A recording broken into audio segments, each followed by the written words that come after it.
เรื่องหักสองเฮาอย่าให้เศร้าเหมือนดังนิทานอดีตหลายปีพ้นผ่านนิทานเรื่องยังโน้อายเรื่องเผาบ้าเกียงนางมาโลงดันฆ่า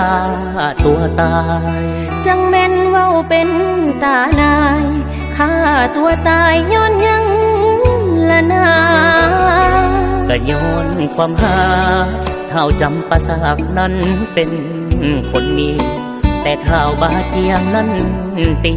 ฐานะบ่ดีเป็นคนบ้าน